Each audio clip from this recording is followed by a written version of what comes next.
Welcome back to Triplet Garage. The last video that I posted was about doing a little bit of testing on the suspension to see how much of the wheel wells need to be cut and also how much bigger bump stops I need to get. Today I'm going to go over how you can upgrade your shifter knob. You can see it up there to an LR3. But before I do that, I just wanted to really touch base on where I'm at today. I'm going to do a walk around video of the lights.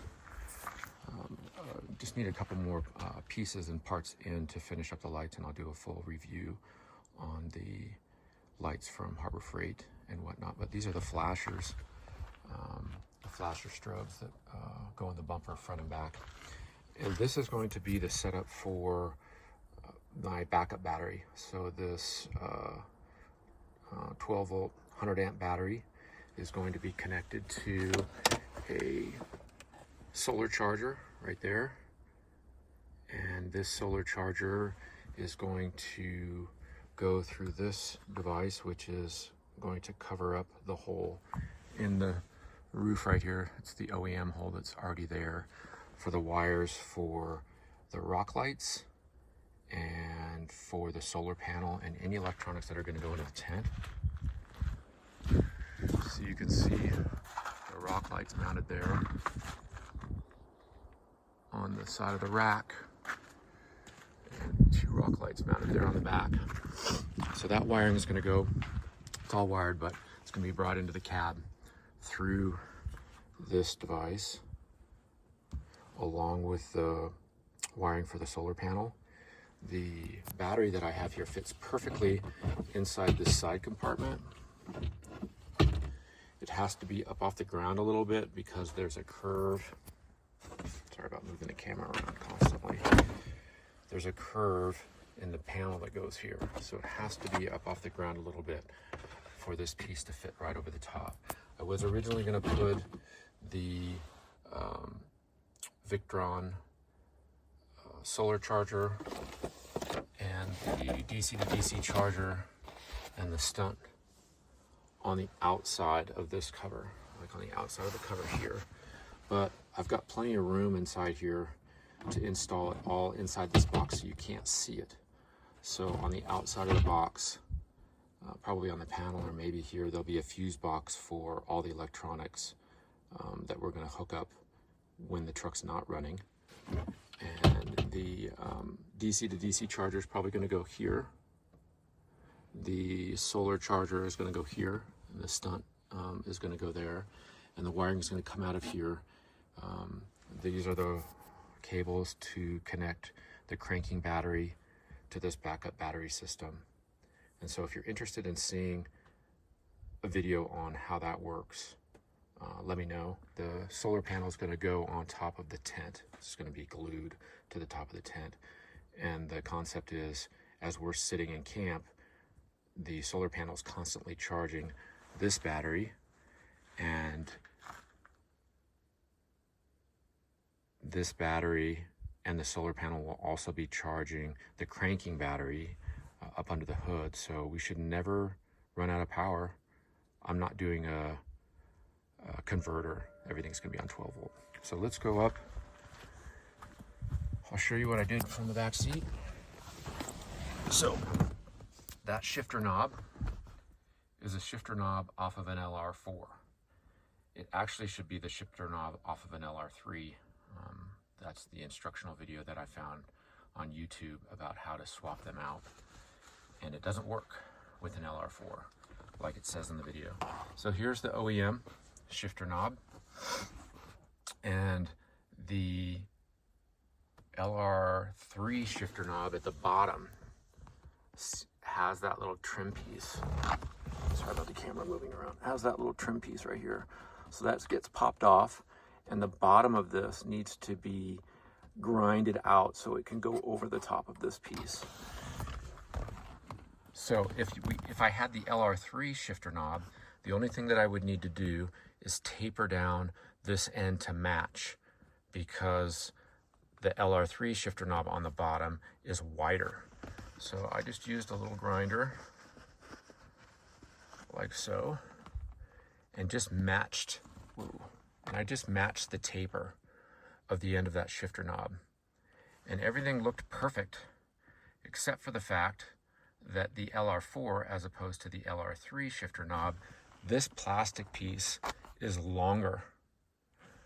So it has to have these little pieces in the right position.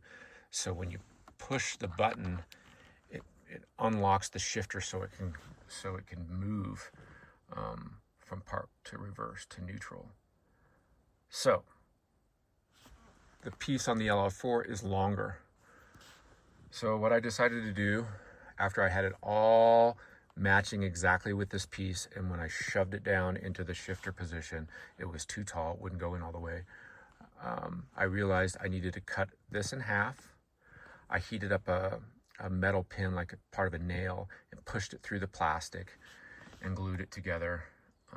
Kind of bummed that I had to do it that way, but it works, and I'm super happy with it. So, but if you got the shifter knob from an LR3, this length is going to be the same, and I'll show you what you need to do when I hop up in the front to get the shifter knob out and switch it. So let me walk around real quick.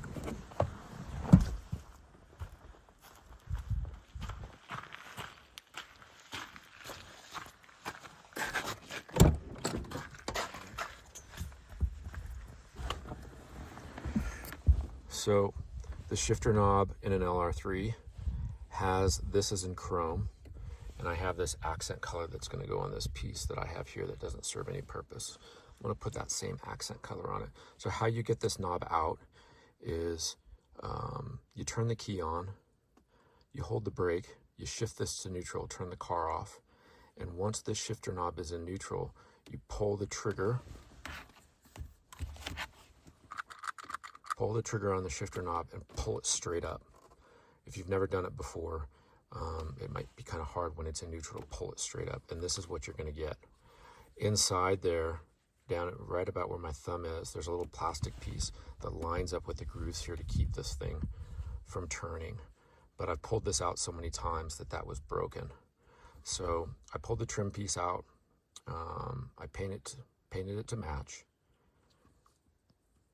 This trim piece that's right here needs to be beveled out,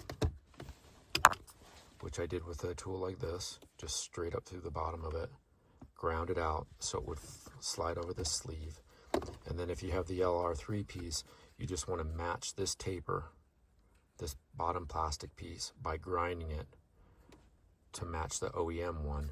And then once that's all done, you'll make sure it's in neutral, and you'll take this piece in and you'll slide it right over the top and knock it down and lock it into place. But like I said, this piece is from an LR4, and so this portion was about an inch too long.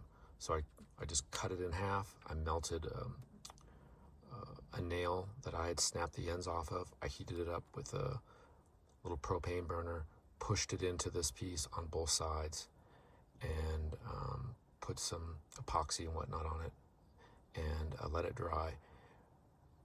This piece that goes into this shaft can't be any wider than this portion when it slides down in there. So when I glued that piece together, it was bulky right here.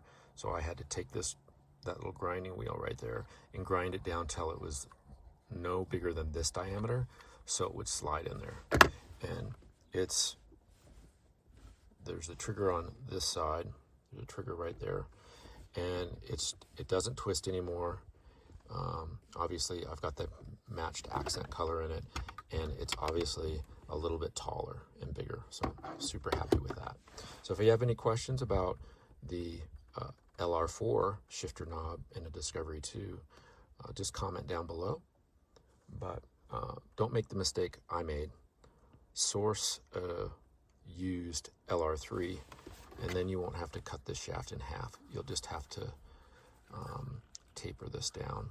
That little grinding piece on the end of a drill, it probably took me about 25 minutes, but I mean, I got it perfect. The same diameter on the end, almost identical taper, and these pieces, these little grooves that actually unlock it, if you do have to cut yours and turn it, make sure that they're facing just like this one is, to the outside, not facing forward. So like and subscribe, and we'll have more videos coming soon.